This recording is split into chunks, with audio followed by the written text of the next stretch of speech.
नमस्कार. मी मोरेश्वर. हाय महाराष्ट्रमध्ये आपलं स्वागत आहे.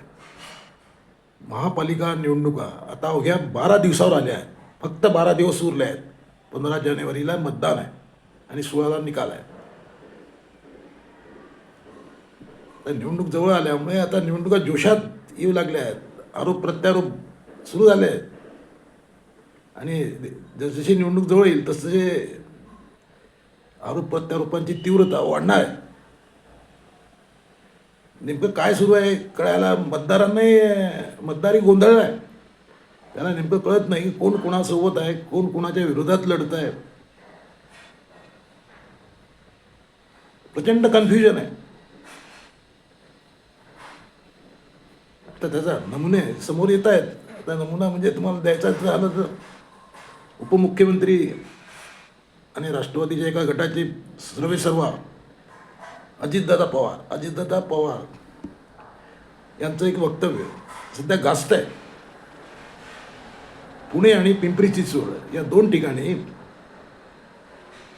काका पुतण्या म्हणजे शरद पवार आणि अजितदादा हे दोघं मिळून लढत आहेत. युती आहे दोघांची, दोन्ही राष्ट्रवादीची. आणि ती निवडणूक पुरती आहे हे ठीक आहे. निवडणुकीनंतर ती वाढू शकते. दोन्ही राष्ट्रवादी एक होऊ शकतात असंही आता बोललं जात आहे. एका बॅनरवर अजितदादांसोबत शरद पवारांचा फोटो आहे. त्याबद्दल पत्रकारांनी त्यांना विचारलं तेव्हा शरद पवार नाही अजितदादा म्हणाले, तुझ्या तोंडात साखर पडव. याचा अर्थ दादांना इथे काकासोबत जायचं आहे. त्यामुळे असंही होऊ शकते की भविष्यामध्ये दोन्ही राष्ट्रवादी एक होतील. अजितदादा आणि शरद पवार एका राष्ट्रवादीत असतील. आता सध्या दोन आहेत. राष्ट्रवादी 2 वर्षापूर्वी फुटली.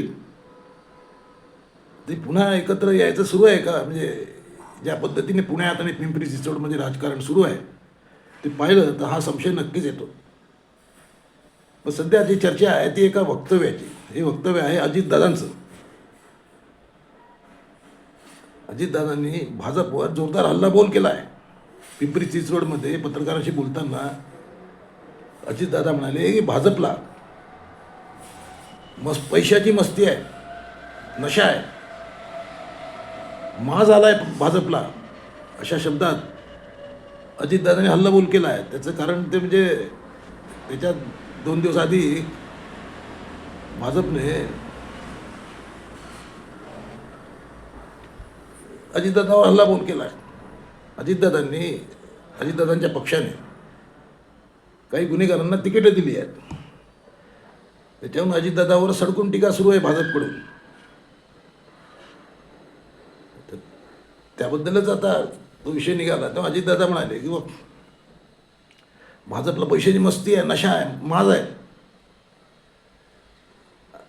आता इतकं सर्व बोलूनही अजितदादा थांबले तशातला भाग नाही. अजितदादा पुढे म्हणाले की ज्यांनी माझ्यावर 70,000 कोटी रुपयाच्या भ्रष्टाचाराचे आरोप केले त्यांच्याच पक्षासोबत मी बसलो आहे. म्हणजे सुरुवातीला पंतप्रधान नरेंद्र मोदींनी अजितदादावर सिंचन घोटाळा 70,000 कोटी रुपयाचे घोटाळा असा आरोप केला होता. त्यानंतर काही तासामध्येच अजितदादा भाजपसोबत आले.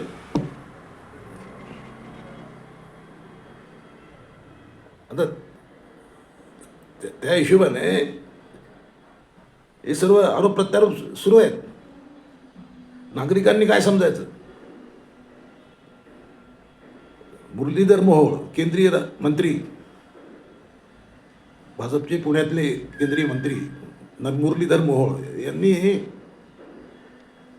अजितदादावर सडकून आरोप केला होता की हा माणूस गुन्हेगारांना टायरामध्ये टाकण्याची भाषा करतो, कोयता गँग संपवली पाहिजे म्हणतो आणि इकडे गुन्हेगारांनाच तिकीट देतो. त्याच्यावर अजितदादांनी उत्तर दिलेलं मोठं मासलेवाईक आहे. अजितदादा म्हणतात की आरोप झाला म्हणजे गुन्हा सिद्ध नाही आला. आरोप झाले, माझ्यावर आरोप झाले पण गुन्हा कुठं सिद्ध झाला? ज्यांनी आरोप केले त्यांच्यासोबत मी सत्तेमध्ये आहे अजितदादा म्हणतात. तुम्ही 70,000 कोटीचा घोटाळा म्हणताय, पण ज्यांनी आरोप केले त्या मोदींनी त्यांच्याच पक्षाच्या सरकारमध्ये मी आहे, त्यांच्यासोबत बसलो आहे. देवेंद्र फडणवीस म्हणाले होते की अजितदादांच्या विरोधात गाडीभर पुरावे आहेत आपल्याकडे, चक्की पिसिंग फडणवीस म्हणत होते.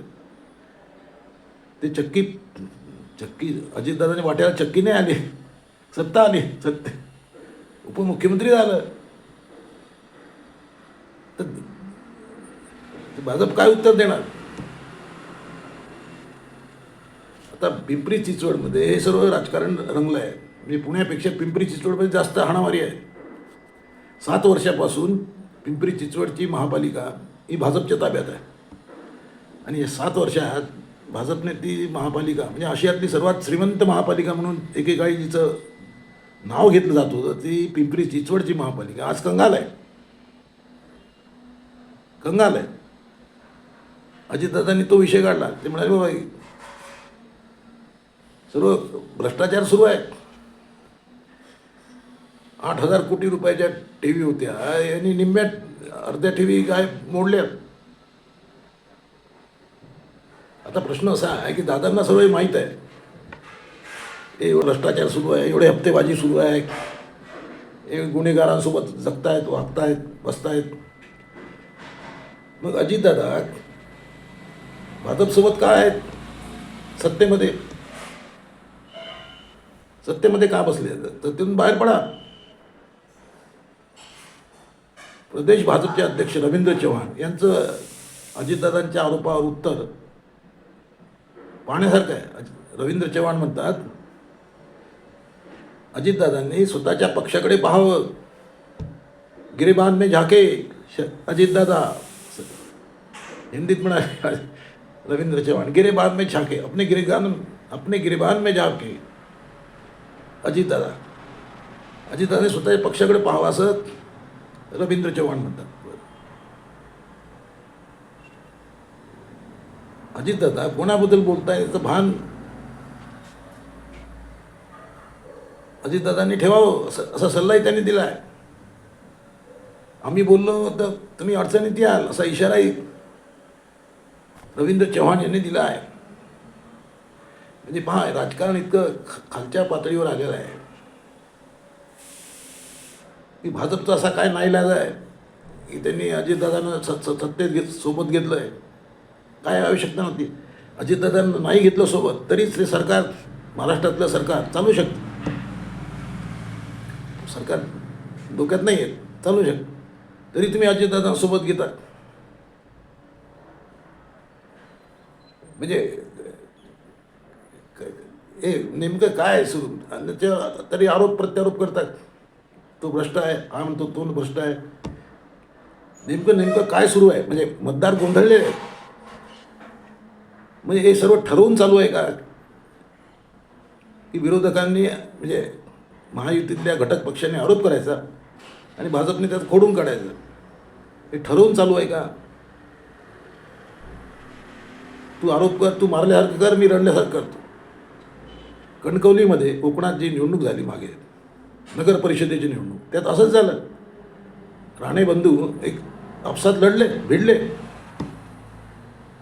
पण निकाल आल्यानंतर दोघंही हसत खेळत एकत्र आले. मग हे कणकवली पॅटर्न आहे का? हा आरोप करायचा, मतदारांना कन्फ्यूज करायचं, मतदारी तावातावात येतात. म्हणजे दाखवायचं की आम्ही एकमेकाच्या विरोधात लढतो आहे. म्हणजे देवेंद्र फडणवीस यांनी तर मागे सांगितलं आहे की आपण विरोधात लढू, पण निकालानंतर आपल्याला महायुतीत म्हणून एकत्र यायचं आहे. मग एकत्र यायचं आहे तर इतके गंभीर आरोप तुम्ही करता, कुठले पुरावे नसताना, कुठलेही शेंडाबुडूक नसताना भयंकर आरोप. म्हणजे हे सर्व ठरवून केलं जात आहे का? मतदारांना गोंधळात टाकलं जात आहे का? हा प्रश्न यातून निर्माण झाला आहे. तुम्हाला काय वाटतं? काय सुरू आहे नेमकं?